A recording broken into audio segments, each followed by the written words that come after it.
Hey guys! Thank you so much for clicking on my video and hanging out with me altar side. I wanted to share with you my Ostara altar, and then I wanted to talk to you a little bit about some ideas that you can do to celebrate, as well as tell you a little story about Ostara, the goddess Eostre, and the bunnies. So my altar this year, I brought out my little bunnies from last year. I've had these and this, all of this stuff I've pretty much already had, so trying to keep with the depth year the best that I can. So I've got my little bunny candles here, and then my Hare, my little bunnies, and I like to think this is a little Hare, and my bunny over here. This bunny is special because to me it represents childhood and childhood wonder, which I find is a really big theme during Ostara. You know, dying eggs, you're never too old to die eggs, or bless your seeds, or do things like that. So childlike wonder is a big theme, so I wanted that reflected with this bunny. It's okay to put anything you like on your altar. So whether it's, you know, a stuffed rabbit or whatever, like, don't feel like you can't put something on there. If it feels right to you, put it on there. I have my bell, which is always on here, and my lemon oil mixed with my summer oil that I made last summer solstice. So now I've got like a spring kind of oil that I'm using. I have a beeswax candle here with the sun to represent the returning sun, and I definitely look at bees as kind of a spring insect, a spring animal. When we see them, we know that the flowers are coming in the warmer weather, so nice little bit of bee energy. I always have my collection of different blackbird feathers and other little feathers here, and then my chalice and little glass crystal ball. My African violet, which is blooming, so perfect time for Ostara. I'm burning lilac incense tonight. I love the smell of lilacs, and again, lilacs are super spring, so they're kind of the perfect thing to have burning. These candles I've inscribed with different symbols and bless them with the lemon oil. I will be burning them on Wednesday the 20th, so that's when the two candles and this guy will get lit. So I'm saving them to kind of be a special little something for Ostara. And my Alice in Wonderland Tarot here, and we've got the Knight of Pentacles.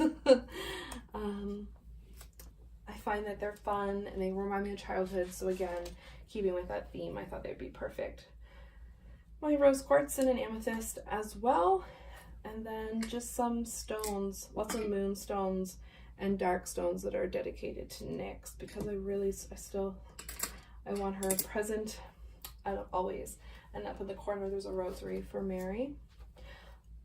I'm really enjoying the purple and blue rabbits. I like them the more and more they burn. They kind of, to me, represent dark and light, and that balance, that equilibrium of the Ostara holiday and the spring equinox.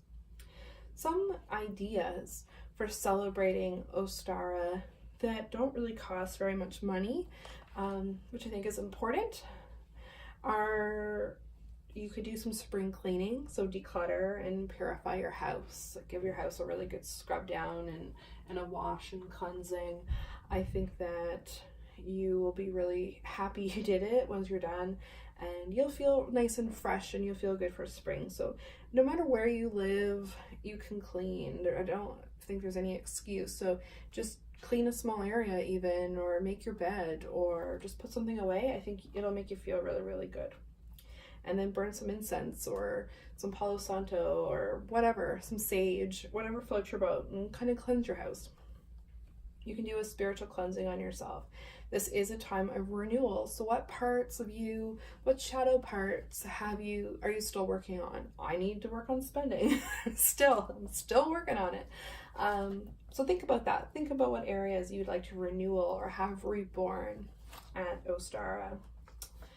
Plan your garden or house plants. So you can bless seeds, You could, if you have a yard, you could kind of think out what you would like to plant, or if you want to move some plants around. If you live in like in an apartment, you know, do you have house plants, or would you like to start a windowsill garden, or maybe one of the public garden plots that are a bit popping up all over the cities? There's a lot of options to get your fingers in the earth. So think about that. Think about what you can do. If you have house plants already and don't want to purchase seeds or other plants, maybe do something nice for your house plants. Maybe look online and see what kind of nice fertilizer, or give them a gift of some crushed up eggshells, because they're really, really good for plants. My grandma says so, so I know it's right. Go outside. Might sound crazy, but go outside. Every Sabbath you should go outside, even if it's just opening the window and just breathing in some fresh air. Get out there, because our path, the craft, you guys can probably hear Mr. Winkles in the background, I apologize, but our path is about being outside. So go outside and just kind of take a look around and listen to nature. Can you hear the snow melting? Can you hear the cracks of the ice? It's one of my favorite things. You know, what about like those little rivers that are created in our driveway, or the birds as they're coming around? Or if you're in the city, sometimes people start, as the weather gets warmer, you know, you can hear music out of cars, or music coming out of apartments or houses. Your neighbors, can you hear people outside more? Listen to people around you. Listen to outside, like just go outside and listen to the sounds of spring. You can dye eggs. You can just use natural dyes. I tend to blow like the yolk out and then I will color it. You can use like different things like paprika for like an orangey red. You can use red cabbage for like a blue. Oh my gosh, turmeric for yellow. There's just, the list goes on and on. So take a peek at what you have and think of making some fun dyes. Just add about half a cup of vinegar to a small pot of boiling water with whatever you're using, and then just stick your eggs in it once it's off the heat and let them sit. If you do not use animal products, why don't you try to make some paper mache eggs? You could take small balloons and put paper mache on them and then paint that, and then you'll have your own little happy little eggs. Look for the green man. So it's getting warmer outside. Go spend some time out there and just kind of, yeah, go look for the green man. Stare at the greening trees and the buds and nature, and just look for faces in the trees, or look for his face in the clouds, or in the face of flowers that are popping up. So try to spend some time connecting with God out there and seeing where he's kind of popping up. I want to end this little altar tour in Ostara talk just with a little story. It's called The Bird's Gift, and it was one of the kind of original stories about Eostre and the hare, and kind of where that decorated egg came from. It was originally a Ukrainian story. It was a Ukrainian folktale that spoke about how the eggs became decorated and bright, and was adapted from there. So basically, it was winter, in the middle of winter, and Eostre was out and about and just kind of getting ready for spring, you know, waking up the flowers, and she saw an injured bird and decided to save it. She realized, though, that in order to save the bird, she would have to transform it into something else, and she decided to transform it into a hare, which is where the hares are coming from. The hare retained some of its bird-like ability, they say, so it kind of became this like bird-hare hybrid thing, or chimera, if you will.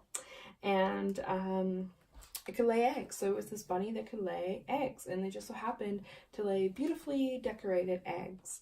So the hare, wanting to thank the goddess Eostre for saving her, decided that she would lay these beautiful decorated eggs and give them to the goddess as a way to say thank you for saving her life. And I just think that's a really nice little story, and I'm going to end it at that. I hope that you have an amazing Ostara, that you find a way to celebrate. It doesn't have to cost money. You don't have to do anything fancy, but just do something that makes you feel happy and festive and recognize the day. So I will be definitely lighting up the altar on March 20th, and I hope that you do too. And I hope that you have a wonderful and blessed Ostara, and that you get to eat lots and lots of delicious chocolate. Until next time, guys, bye!